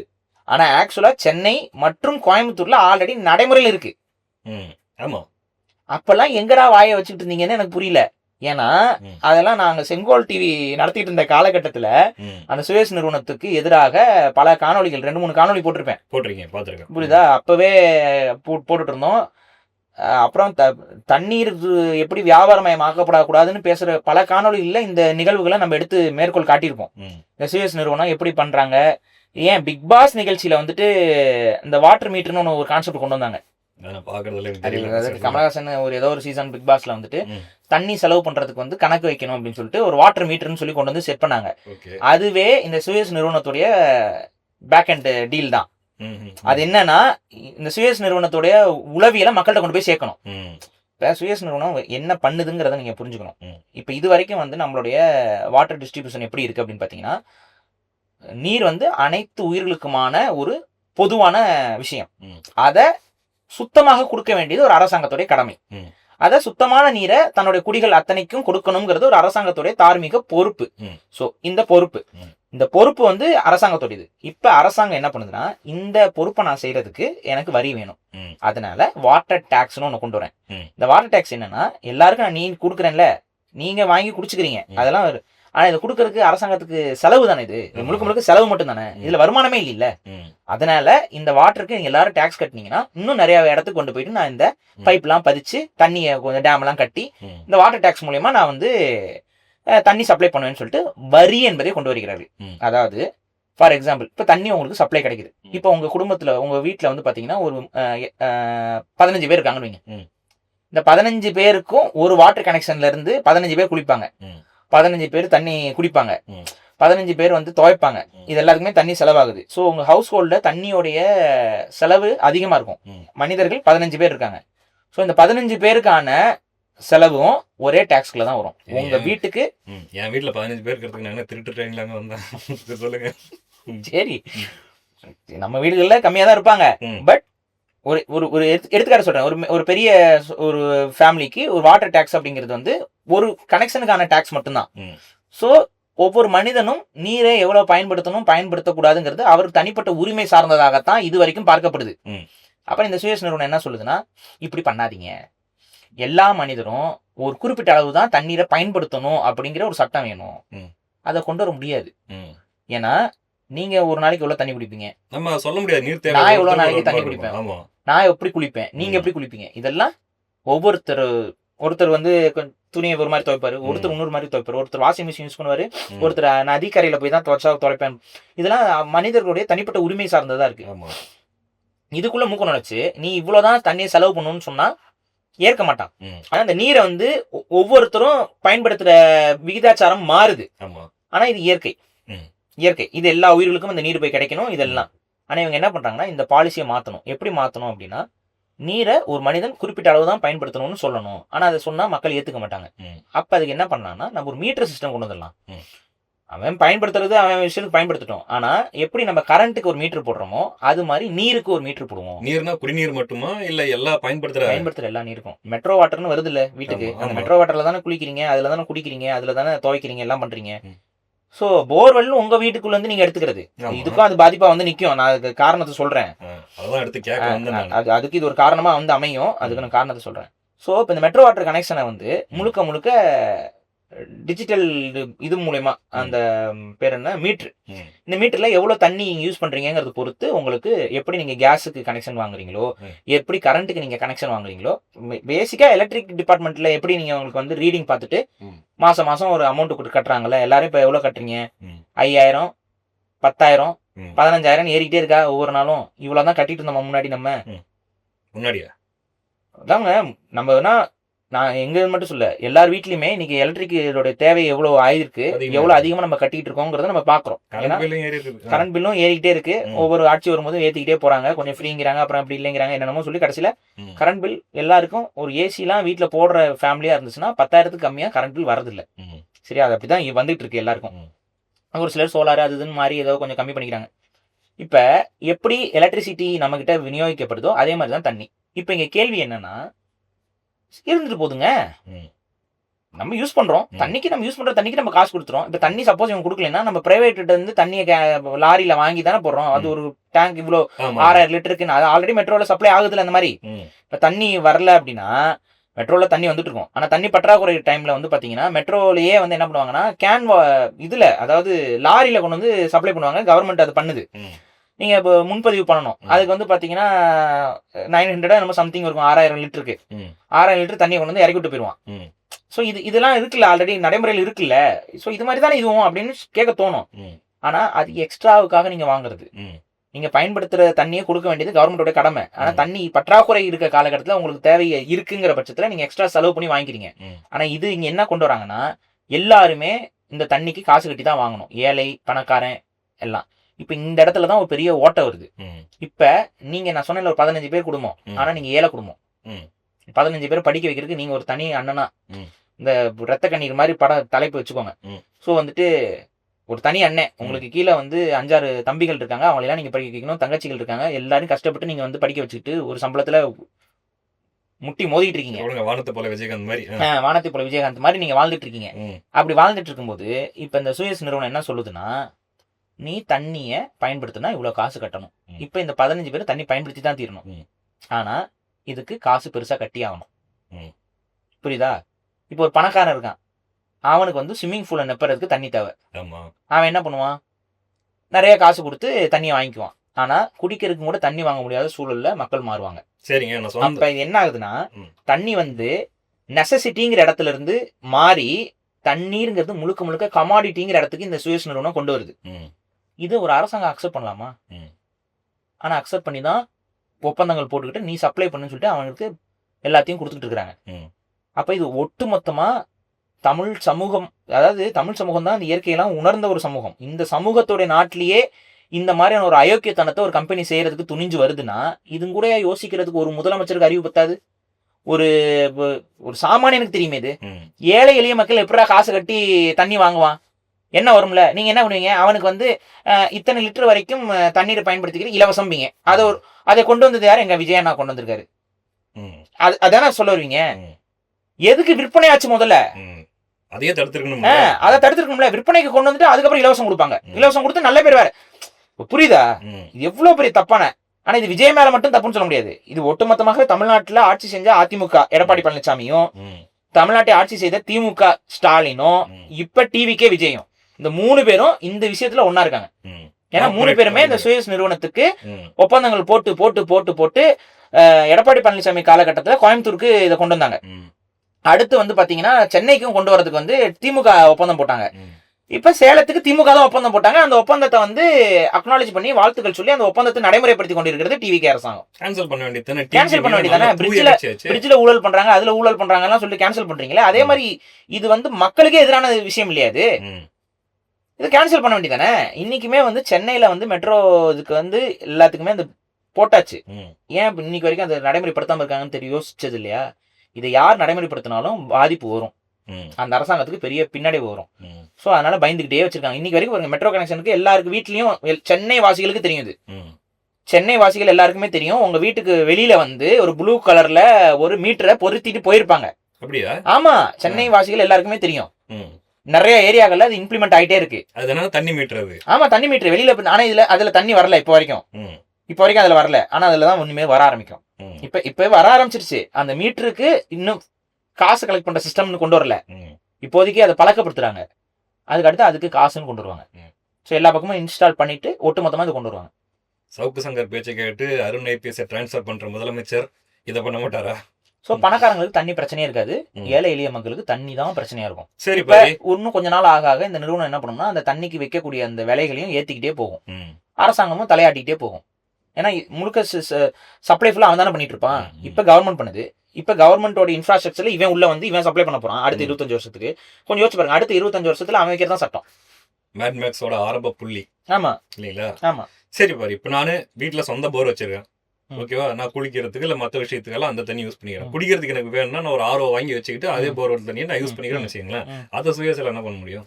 இப்போதைக்கு வந்து என்னன்னா இதுதானே நமக்கு சிந்தனையா இருக்கு. வெளிநாடுகள்லாம் என்னமோ பண்ணிட்டான். அவன் என்ன தெரியுமா பண்ணா, இப்ப அவங்களுக்கு வந்து என்னன்னா, சரிங்க மெட்ரோ வாட்டர் கொடுக்குறோம், இது பண்றோம், எல்லாம் ஓகே. நமக்கு தண்ணி வேணுதா தானே நம்ம கொடுக்க முடியும் எல்லாருக்கும். இதான நியாயம். நமக்கு தண்ணி வேணும்னா நமக்கு எங்க இருந்து தண்ணி வரும்? எல்லாரும் ஆளாளுக்கு போர் போட்டு உறிஞ்சுக்கிட்டா இப்ப நமக்கும் தண்ணி வரணும். சோ நிலத்தடி நீருங்கிறத வச்சுதான் தண்ணி எடுக்க முடியுது. சோ நிலத்தடி நீர்லயே நம்ம மெட்ரோல வந்து ப்ராசஸ்க்கு போயிட்டு நிலத்தடி நீர்லாம் போயிட்டு தான் இங்க வருது தண்ணியா. இப்ப ஆளாளுக்கு போரை போட்டு அவங்க பயன்பாட்டுக்கு எடுத்துக்கிட்டு இருந்தா நம்ம எப்படி எல்லா மக்களுக்கும் சப்ளை பண்ண முடியும்? பண்ண முடியாது. அப்ப என்ன பண்ணலாம்னா, போர்வெல்ல வந்து பிரைவேட் வந்து போடக்கூடாதுன்னு நம்ம சட்டத்தை கொண்டு வருவோம் அப்படின்னு சொல்லி பல நாடுகளை கொண்டு வந்துட்டான். அப்படியா? ஆமா, சில நாடுகள்ல வந்து காரணம் என்ன சொல்றாங்க? நிலத்தடி நீர் எல்லாம் நீங்க காலி பண்றீங்கன்னு காரணம் சொல்றாங்களா இல்ல எப்படி? அதாவது மழைநீரை சேமிக்கிறது குற்றம் சில நாடுகள்ல. ஏன்டா மழைநீரை சேமிக்கிறது குற்றம்னா, அந்த ஆசிட் ரெயின் கான்செப்ட் போயிருவாங்க. அந்த நீர்ல வந்து ஆசிட்லாம் இருக்குமா, அதனால அந்த நீரை சேமிச்சு வச்சு நம்ம பயன்படுத்துறோம்னா அது அடுத்தவங்களுக்கு நோயை உருவாக்குறதுக்கும் அடுத்தவங்களுக்கோ உங்களுக்கோ செல்ஃப் ஹார்ம் இந்த மாதிரிலாம் இருக்கான்.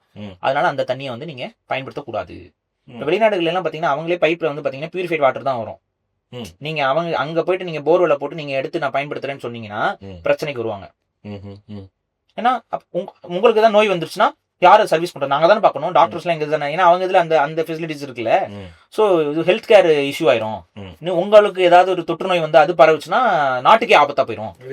சோ அதனால ப்ராசஸ்டா நாங்க கொடுக்குற அந்த தண்ணி அதுல ஃப்ளோரைட் இருக்கு, என்ன இருக்கு, பல்லு கரையுது, அது கரையுது, மூளை மழுங்குது, இதெல்லாம் ரெண்டாவது.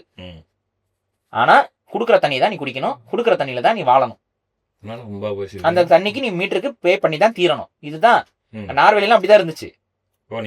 ஆமா, நார்வேலாம் அப்படிதான். நார்வே இதுல எல்லாம் வந்து பாத்தீங்கன்னா முழுக்க கவர்மெண்ட் தான் தண்ணி கொடுக்கும்.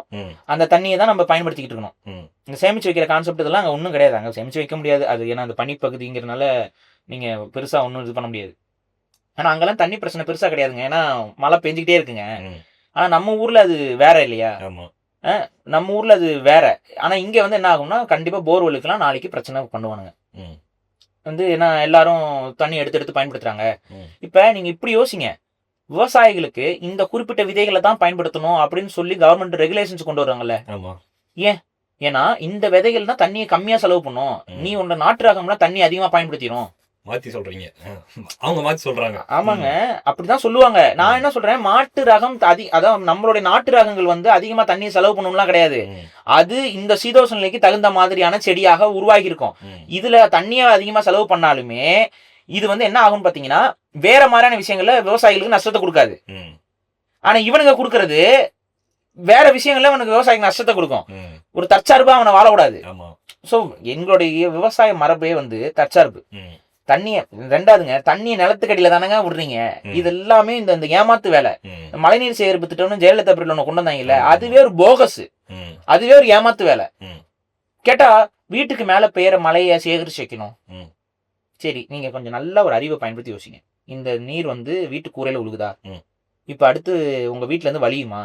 தண்ணி எங்க போகுது? பிளைட் பிடிச்சி அமெரிக்கா போயிருதா?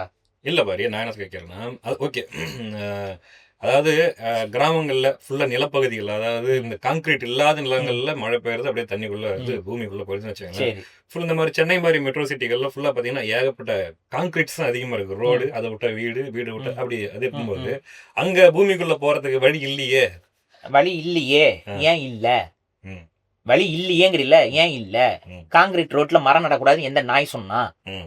யார் சொன்னா? எதை செய்யணுமோ அதை தானே செய்யணும். காங்கிரீட்டை போட்டு ஃபுல்லா முழுக கூடாதுன்னு உனக்கு தெரியுது இல்ல, ஏன் முழுகுற?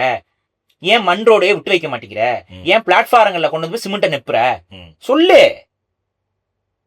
என்னங்கடா பண்றீங்க? இப்ப புரியுதா? எது சரியா அதை செய்யறது இல்ல. குளங்கள் இருக்கு, தூர்வாரணும், தூர்வார மாட்டான், புதர் மண்டி கிடக்கும். அந்த தூர்வாரினாலும் அது இவங்க அதுல எல்லாம் 1000 முறைகேடு. மக்களா தூர்வாரிக்கிட்டு இருந்தான். அவங்க தூர்வார மண்ணை கொண்டு போய் விவசாய நிலங்களை போட்டு அவனா பண்ணிட்டு இருந்தான். அதை பண்ணக்கூடாதுங்க. அந்த மண்ணெல்லாம் திருடுறாங்களாம் மக்கள். இது நடைமுறை பழக்கமே. அந்த மண்ணை தூர் வருவாங்க, விவசாய நிலங்களை கொண்டு போய் அந்த மண்ணை போடுவாங்க. எவன் அந்த விவசாய நிலத்துக்கு போய் போடுறானோ அவன் அந்த மண்ணை வந்து தூர்வாரிக்கிட்டே இருப்பான். சோ எப்பவுமே குளங்கள் வந்து ஆழமாவே இருக்கும். நீர் தேக்க வைக்கிற தன்மை ஸ்ட்ராங்கா இருந்துச்சு. பிடபிள்யூ டிபார்ட்மெண்ட் வந்து சட்டத்தை கொண்டு வந்துச்சு, நீங்களா தூர் வரக்கூடாது, அதுக்கு ப்ராப்பரா கவர்மெண்ட் வந்து தான் தூர் வரும். ஆனா நாங்களும் பண்ண மாட்டோம், நாங்க மல்லாக்கப்படுத்துக்குவோம். கடைசியில் என்ன ஆயிடுச்சு? யாரும் மண் எடுக்க கூடாது, மண் எடுத்த மேல கேஸ் ஃபைல் பண்ணாங்க. சோ மண்ணும் எடுக்கல, இவங்களும் தூர் வரல, இவங்களும் அதுக்கு பட்ஜெட் போடல, இவங்களுக்கும் பட்ஜெட் போட்டு அதான் இவங்க போட்டுட்டாங்க. பட்ஜெட் போடுவாங்க, இந்த ஏரியா தூர் வாடுறதுக்கு 25 லட்சம் அப்படின்னு பட்ஜெட் போட்டுறது, அப்புறம் நாமத்தை போட்டுறது. இப்படிதான் கடைசியில எந்த ஏரியும் தூர் வரல. அதுல ஃபுல்லா அப்படியே வந்து ஏரிகள்லாம் வந்து மண்ணு தட்டி இதாகி நின்றுகிட்டு இருக்கு. இப்ப இதுல இவங்க இன்னொரு பிசினஸ் இதுல நடக்குது. கார்பரேட் கம்பெனிக்காரங்களுக்கு ஒரு டாக்ஸ் இருக்கு. அதாவது ஒரு குறிப்பிட்ட அளவு வந்து செலவு செஞ்சே ஆகணும். எதுக்குன்னா இயற்கையை பாதுகாக்கிறதுக்கு. ஏன்னா நீ தான் இயற்கையை கற்பழிக்கிற, நீ ஏன் வந்து நிவாரணம் கொடுத்துரு. நம்ம ஊரு பழைய காலத்து லாஜிக் தான். கற்பழிச்ச பெண்ணுக்கே கட்டி வச்சிருந்தா பிரச்சனை முடிஞ்சதுல. இது என்ன மாதிரியான ஒரு புத்தியோ அதே புத்தி தான் இவங்களுக்கு. இவன் தான் இயற்கை நாசம் பண்றான், இவனே இயற்கைக்கு வாழ வைக்கணும். அப்ப இயற்கை எவ்வளவு வாழ வைக்கிறாங்கிறத வந்து நம்ம கணக்கெடுக்கணும். அதுக்கு ஒரு டாக்ஸ், ஒரு சட்டம். அவன் இயற்கையை அழிக்க கூடாதுன்னு அவனை தடுக்க முடியாது இவங்கனால. அவன் இயற்கை அழிப்பான், ஆனா இயற்கை ஒரு இடத்துல வாழ வைப்பான். எப்படி அழிப்பான்னா, இங்க இருக்கக்கூடிய வாழ்வாதாரங்கள், இங்க பல ஆயிரம் வருடங்களாக வாழக்கூடிய உயிரினங்களை அழிக்கிற வேலையை பண்ணிட்டு இருப்பான். இந்த பக்கம் பாத்தீங்கன்னா வந்துட்டு 4 ஏரிகளை தூர்வாரி இருப்பான். ரெண்டு ஒன்னா இதுதான் பண்ணுவான். இந்த 4 ஏரியை தூர்வாரதுக்கு அவன்கிட்ட ஒரு கமிஷன் கொடுத்து அவங்க உட்காந்து இவங்களுக்காக வேலை பார்த்துட்டு இருப்பாங்க. அவங்க மக்கள்கிட்ட இருந்து காசு வாங்குவாங்க, கார்பரேட் கம்பெனிகிட்ட இருந்து காசு வாங்குவாங்க. இதெல்லாம் நான் கண்ணு முன்னாடி நடந்துகிட்டு கிடக்குது. நமக்கு அப்படி பார்த்த எரிச்சல் ஆகுது. இதுதான் நான் சொல்றேன், பொய்யான உலகம், கேவலங்கட்ட வாழ்க்கையை வாழ்ந்துகிட்டு நம்மளும் வந்து இயற்கை மேலேயும் அக்கறை கிடையாது. நான் சொல்றேன், மக்களை நீ நல்லா வாழ வைக்கணும்னு என்ன இருந்துச்சுனாவே, நான் சொன்னேன்ல இந்த குடிநீர் ஏதாச்சும் மழைநீர் சேகரிப்பு திட்டம், ஏன் அது முட்டாள்தனம் அப்படின்னு சொல்றேன்னா, எந்த நீருமே நிலத்துக்குள்ளதான் போகும். நிலம் இருந்துச்சுன்னா, நிலம் இல்லாம வச்சிருக்கிறது நம்ம முட்டாள்தனம். நம்ம எல்லாம் வீடு இருக்கு இல்லைங்க, வீட்டை சுத்தி எம்டி லேண்ட் இருக்குல்ல, அந்த எம்டி லேண்ட்ல ஏன்டா டைல்ஸை பதிக்கிறீங்க, சிமெண்ட்டை போடுறீங்க? எல்லா வீட்டை சுத்தியும் ஒரு லேண்ட் இருக்கு இல்லைங்க. நீ வீட்டுல மார்பிள் போடுற, கிரானைட்டை போடுற, அதெல்லாம் ஓகே. உன் வீட்டுக்கு வெளியில வந்து மண்ணு தரை தானே இருக்கு. இந்த மண்ணு தரையில எதுக்குடா நீ வந்து டைல்ஸ், கிரானைட் இதை போட்டுட்டு இருக்கிற? மழை வரும்போது கால் வச்சா சதசதன் இருக்குல்ல, சதசதன் காலை கழுவிட்டு உள்ள போ, அதான பழக்கம். காலை கழுவிட்டு உள்ள போ, செருப்பை வெளியே விட்டுட்டு தான் போற. உனக்கு என்ன பிரச்சனை? அதுவும் இங்க பாருங்க, அதையும் வந்து சதசதன் இல்லாம பண்ண முடியும். புல்லு தலையா மாத்திட்டீங்கன்னா சதசதன் ஆகாது. புல்லு போட்டீங்கன்னா, புல்லு தரையா மாத்தி வச்சிருந்தீங்கன்னா சதசதன் ஆகாது. நீங்க மாத்தாவல புல்லு தானா வளர்ந்துரும். நீ எதுவுமே பண்ண வேணாம், நீ மூடிக்கிட்டு இருந்தீனாவே நாடு நல்லா இருக்கும்டா. நான் தான் சொல்லுவாங்க, மனிதர்களை இந்த உலகத்துல இருந்து அப்புறப்படுத்திட்டா உலகம் எப்படி இருக்கும்னு சொல்லி ஒரு டாக்குமெண்ட்ரி இருக்கு. வித்தின் மந்த்ஸ்ல உலகம் வந்து இயற்கையை ரீஸ்டோர் பண்ணிடும். சில மாதங்கள்லயே உலகம் வந்து ரீஸ்டோர் ஆயிரும். இதான் உண்மை. நீ எல்லாம் எதிரா பண்ணிக்கிட்டே இருக்க, இயற்கைக்கு எதிரா பண்ணிட்டு கடைசியில வந்து மழை நீரை தண்ணியை வந்து நாங்க கொண்டு போய் அப்படியே தண்ணிக்குள்ள விடுறோம். அது இயற்கையாவே போகும். இது என்ன கான்செப்ட்ல எதுக்கு தெரியுமா பண்ணாங்க அந்த டைம்ல வந்து பாத்தீங்கன்னா, பில்டிங் கன்ஸ்ட்ரக்ஷன்லாம் வந்து பெருசா நடக்கல. ஏன்னா வந்து பெரிய அளவுக்கு பொருளாதார பிரச்சனை வந்து தமிழ்நாட்டுல ஓடிட்டு இருந்துச்சு. அப்ப என்னன்னா, கன்ஸ்ட்ரக்ஷன் கம்பெனிஸ் இருக்காங்கல்ல, அவங்களுக்கு பெருசா லாபம் இல்லை. அப்ப மழைநீர் சேகரிப்பு திட்டம்ங்கிற பேர்ல நீங்க இதை கொண்டு வந்தீங்கன்னா, கன்ஸ்ட்ரக்ஷன் கம்பெனிஸோட ப்ராடக்ட்ஸ் எல்லாம் வித்து போகும், சிமெண்ட்ல இருந்து இதுல இருந்து. அதனால இவங்க எல்லாம் போயிட்டு அம்மா கிட்ட பேசி, நீங்க இப்படி ஒரு சித்திரத்தை கொண்டு வந்துட்டீங்கன்னா கேட்கறதுக்கு நல்லாவும் இருக்கும், எல்லாரும் கட்டாயம் பண்ணணுங்கும் போது கன்ஸ்ட்ரக்ஷன் கம்பெனிக்கு காசு வந்துடும். ஒரு குறிப்பிட்ட நாள் இதை செஞ்சு முடிச்சிடலாம். எல்லாரும் போட வச்சாங்க. அதாவது டவுன்ல கூட ஏதோ நீங்க சொல்ற மாதிரி ஒரு லாஜிக் இருப்பாரு. என்ன பண்ணாங்க தெரியுமா எங்க ஊர்ல எல்லாம்? இப்ப நான் கேட்கறேன், அப்படி மழைநீர் சேகரிப்பு திட்டம் கொண்டு வந்தாங்கல்ல, தமிழ்நாட்டுடைய நீர்வளம் அதுக்கப்புறம் ஏறிச்சா? நிலத்தடி நீர் வளம் இருக்குல்ல ஒவ்வொரு ஊர்லயும், அந்த கிராஃப் வந்து மழைநீர் சேமிப்பு திட்டம் வந்ததுக்கு அப்புறம் அப்படி இப்படி ஏறிச்சா அந்த கிராஃப்? அப்படியே கீழே போயிட்டு தானே இருக்கு. ஏன்? ஏன்னா உன் திட்டம் போகஸ் திட்டம். பைப்பு கம்பெனிக்காரனுக்கும் சிமெண்ட் கம்பெனிக்காரனுக்கும் மண் மணல் கல் இந்த கம்பெனி இந்த இதெல்லாம் வியாபாரம் பண்றவங்களுக்கும் வியாபாரம் இல்லை. ஏன்னா அப்ப வந்து பொருளாதார பிரச்சனை இருந்துச்சு. அப்ப அந்த டைம்ல வந்துட்டு எவனுமே கன்ஸ்ட்ரக்ஷன் பண்ண மாட்டேங்கிறான், வீடு இதெல்லாம் கட்ட மாட்டேங்கிறான், அவங்க கஷ்டத்துல இருக்காங்கன்னு சொல்லிட்டு அந்த வணிகர் சங்கம் போய் சொன்ன ஒரு கருத்தை எடுத்துக்கொண்டு வந்து பண்ணாங்க. இந்த மாதிரி மக்களை ஏமாத்திக்கிட்டு தான் இருக்காங்க அரசியல்வாதிகள். எங்க ஊரு பாரு இத்தனைக்கும் பாத்தீங்கன்னா ஃபுல்லா வில்லேஜ், வீடு அங்கொன்னு இங்கொன்னு தான் இருக்கும், ஃபுல்லா விவசாய நிலம். அங்க என்ன தெரியுமா சொல்லிட்டாங்க, மழைநீர் சேமிப்பு தொட்டி கட்டினா மட்டும்தான் வீடே கட்டுறதுக்கு அனுமதிட்டாங்க. அப்படிதாங்க இருக்குது இப்போ அதான் சட்டத்துல கொண்டு வந்துட்டாங்க. இப்ப நீங்க வீடு கட்டினீங்கன்னாவே மழைநீர் சேகரிப்பு இது வந்து காமிக்கணும் கணக்கு, அதுக்கான சோக் போட்டு எல்லாத்தையும் போட்டு காட்டிட்டீங்கன்னா உங்களுக்கு வந்து அந்த அங்கீகாரமே கிடைக்கும், பர்மிஷன்ஸ் எல்லாம் கிடைக்கும். இப்படி ஒரு சட்டத்தை கொண்டு வந்து அதெல்லாம் ஒரு போகஸ் திட்டங்கள். இந்த மாதிரி போகஸ் திட்டங்களை வச்சுட்டு உட்காந்துட்டு இருக்கோம். அதுக்கு என்னன்னா வீட்டை சுத்தி ஒரு 4 மரம் இருக்கணும் அப்படின்னு ஒரு சட்டமாக்கி விட்டுரு. ஒரு வீடு இப்ப ஒரு 5 சென்ட்ல வீடு கட்டுறீங்கன்னா உன் வீட்டுல வந்து 2 மரம் கம்பல்சரி. இது ஒருத்தன் செஞ்சானா அவன் நல்லவனா இல்லையா? இதை பண்ணுவாங்களா? இந்த மரம் நட்டு வச்சுன்னா கண்டிப்பா மண்ணு தர இருக்கும். மரம் நட்டு வச்சுன்னா மரத்தோட வேர் மூலியமாவே மழைநீர் சேகரிப்பு அதுவே பண்ணிடும். நீங்க நல்லா யோசிச்சு பாருங்க, மரங்களே மழைநீர் சேகரிப்பு தான். மரம் பறந்து விரிஞ்சிருக்கா, அதுல வந்து நீர் பெய்தா? நீங்க நல்லா பாருங்க, மழை பெய்யும் போது மரங்கள் பக்கத்துல போய் பாருங்களேன். ஆக்சுவலா போகாதீங்க, நாட் அட்வைசபிள். ஏன்னா இடி இடிச்சதுன்னா மரங்களுக்கு.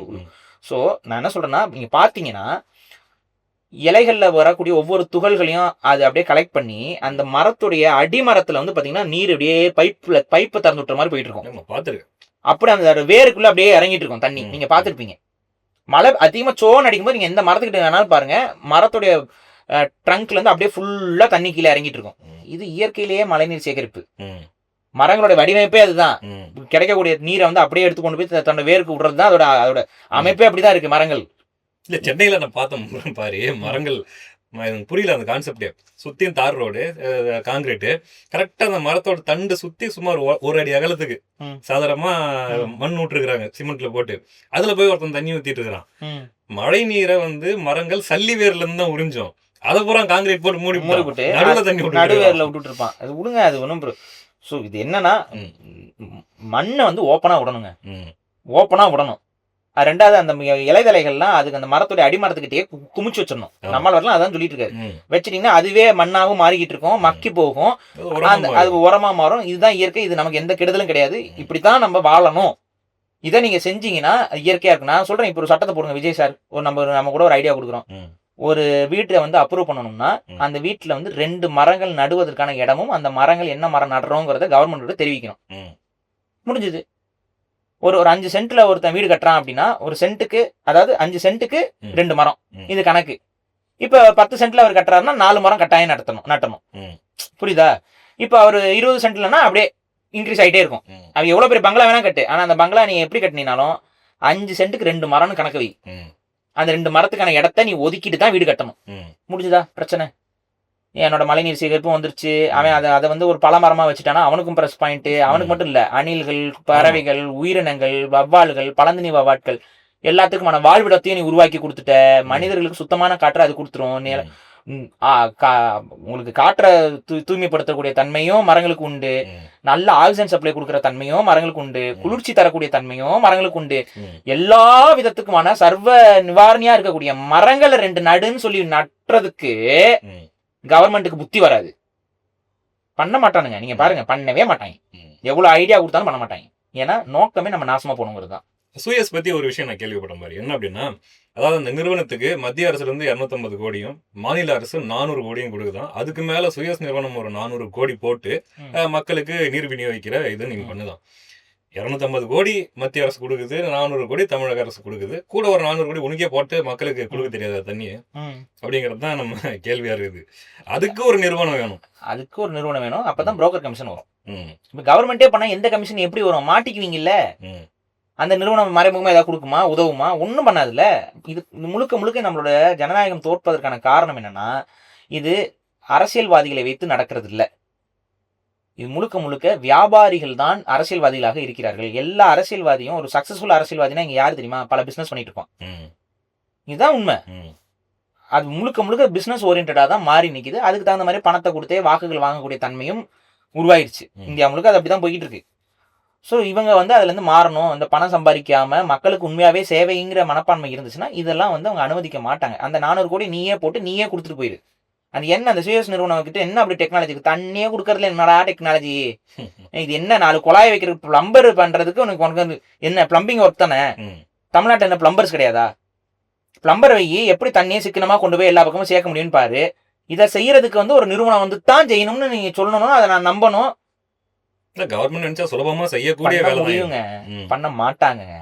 நான் ஏன் பண்ணணும், அந்த ஒரு படத்துல சொல்லுவாங்க என்னால முடியும் ஆனா மாட்டேன், அதுதான் இது, அதான் இது. ஸோ என்னன்னா இந்த நிறுவனங்களை வந்து நம்ம எதிர்க்கணும், இதுலலாம் எனக்கு மாற்றுக்கிறதே கிடையாது. ஆனா இந்த நிறுவனத்தை திமுக ஆட்சியிலையும் எதிர்க்கணும், இந்த நிறுவனத்தை அதிமுக ஆட்சியிலையும் எதிர்க்கணும், எதிர்த்திருக்கிறோம். அதிமுக ஆட்சியிலையும் நம்ம எதிர்த்திருக்கிறோம், திமுக ஆட்சியிலையும் எதிர்த்திருக்கிறோம், டிவிகே ஆட்சியிலையும் எதிர்ப்போம். இதுதான் நம்ம சொல்றது. பார்ப்போம் நம்ம கியூட் சிஎம் ஏதாச்சும் கியூட்டா ஏதாச்சும் பண்றாரு, எதுவும் பண்ண மாட்டாரு, கடந்து போயிடுவார். கடந்து போனாருன்னா அப்புறம் நீங்க உங்களுக்கும் திமுகவுக்கு என்ன வித்தியாசம், ஒரு வித்தியாசம் இல்ல, அதேதான் அப்படிங்கிற மாதிரி தான் பண்ணிட்டு இருக்காங்க ஒவ்வொரு நடவடிக்கையும். சரிங்க பாரு, பாப்போம் என்ன அடுத்து நடக்குதுன்ட்டு.